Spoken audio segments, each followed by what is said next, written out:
Hola Cancer, Sun, Gemini, Moons. Welcome to your 2020 Sun Moon reading. When you view it is when you're meant to see it. Doesn't matter the time of year. I'm doing these in order of requests in the comments. Be sure to post your requests up. And while you're waiting, check out my 2019 or your 2019 Sun Moon reading that is still in my playlist. First portion of this reading, I will go over the traits of your Sun-Moon combination. I'll lay out the main cards. We'll take a quick look at your 2020. Second portion of this will be the link below to the Vimeo reading, where I'll have a deeper interpretation of the cards, your cards, with clarifiers. I'll be dividing the year up into 4 separate sectors. Hold on, adjusting my glasses here. So let's get to your Sun-Moon combination. Cancer, Sun, Gemini, Moons, you all have a lot of demands on you going on all the time. You also, a lot of your perceptions are very varied and very assorted, and you have a hard time looking within or kind of, calming your mind down because you have your mind is very, very busy. So mentally, you're a very, very busy person. You're very kind, you're very sensitive. Try to fulfill your goals and your dreams rather than other people's stuff, okay? You kind of don't put yourself first, and you should. Your feeling, because you're so adaptable in regards to your environment, your feeling is often influenced by your environment. So that's another thing you should kind of work on. You have a wonderful memory.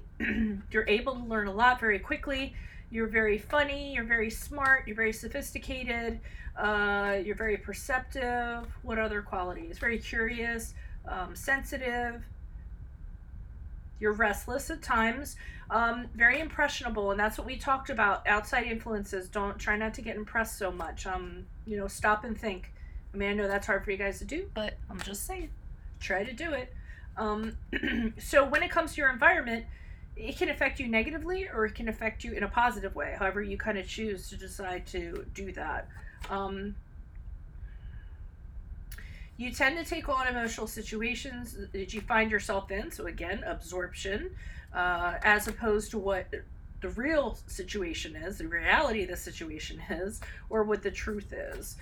Your imagination and inventiveness and your smarts are a great asset in regards to your career, but you usually have problem with decisions, being in management or administrative probably is not the position for you. It can be for some of you, depending on what else is in your chart, but this is a general reading. Anything in the arts, anything in advertising, anything in media would be a good choice. You're not the greatest at keeping promises, and a lot of times your dedication is spread out a little thinly.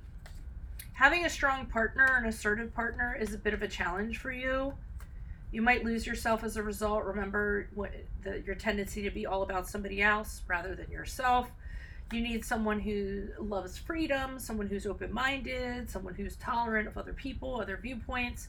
This is actually the best person for you. You can have a hard time focusing because of what's going on around you or the noise going on around you. Try to be a little more truthful about what you want. Try to be a little more assertive and aggressive in regards to what you want. Figure out what you really want and then go after that after you figured it out. When you have a first impression, you're usually right. That's because of your wonderful intuition. You are best to work in an organized and structured environment, and you should learn again on trying to make decisions for yourself, okay? So let's see what's going on here. Holy Spirit, angels, divine guides, universe, can you please provide the truth, your wisdom, your clarity, your insight for Cancer, Sun, Gemini, Moons for the year 2020? What do you see? What do they need to know to help them reach your higher ground, become closer to universe and closer to divine? Any messages you have will be greatly appreciated for Cancer, Sun, Gemini, Moons for the year 2020. For their greater good. What do you see? What do they need to know for the year 2020? Cancer, Sun, Gemini, Moons. Like I always say with these readings, use them as in hope for the best, plan for the worst, exercise your free will. January, February, March for Cancer, Sun, Gemini, Moons. We have the 4 of Pentacles in the upright. If this reading resonates, consider a personal reading. Send me an email. We can make that happen. My rates are going up January 1st, so you may want to get it in by the end of the year. 9 of Pentacles in reverse for April, May, June. I just lost that. Ask me a question on Insta. Check me out on Facebook. Check. Ask me a question on Instant Go. Check me out on Facebook and Insta. Okay. Or IG, whatever people are calling it these days. Sun card in reverse for the period of July, August, September. Okay, October, November, December. King of Cups in the upright. And then if you could like, share, subscribe, and or donate in the link below in appreciation of my efforts, because I'm doing 144 readings. Lord, don't make me start running ads. I don't want to start doing that. I'll never do that. Don't worry about that. Okay, so we start off with the Four of Pentacles in the upright. So I don't know if, I mean, this can go a few different ways. I'll know more when I pull clarifiers, but you all are being very conservative in regards to anything practical. So you're not being real spendy. You're kind of holding on to what you have. You're holding on to what you have because it's giving you a sense of stability, of security, you know, holding on very tightly to it because you don't want to lose it, okay? I don't know why this would be threatened or what the situation would be, but that's just the general atmosphere for your January, February, March. We move into the Nine of Pentacles, and this might be a little more, tell us a little bit more, because Nine of Pentacles in reverse is not being in good financial standing. For some people, it's working a lot to get out of the financial situation that they're in. It's financial dependence of some sort. And it's affecting your personal life. So you might not be in good financial standing. You might have to overwork to get out of it, and then it's affecting your personal life. People feel neglected. And that's what I feel like is going on for the first half. So for the first half, money is a concern for you. At least that's what I'm sort of getting. You know, you can't be independent financially, and I think that's problematic for you.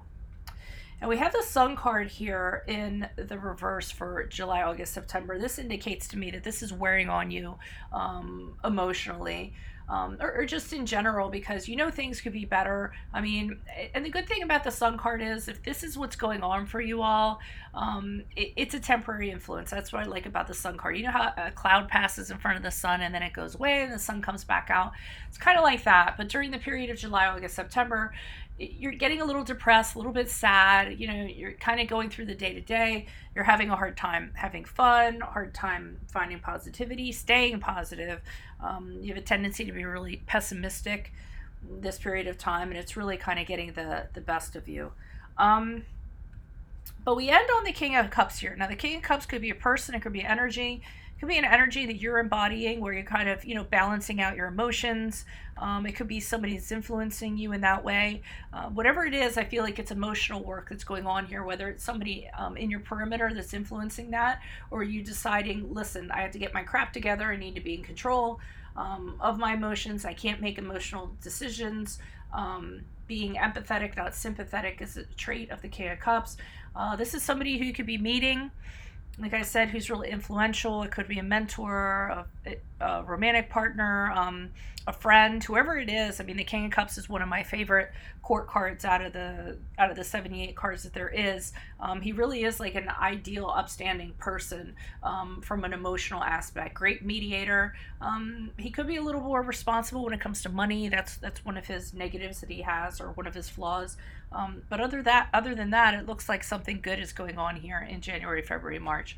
So if this resonated, consider a personal reading, and or click on the Vimeo link below where I'll be pulling these. And then check out your 2019 Sun Moon readings in my playlist. Like, share, subscribe, and or donate. Ask me a question on Instant Go. Check me out on Facebook or Insta. Otherwise, I'll see you in the Vimeo reading. Bye.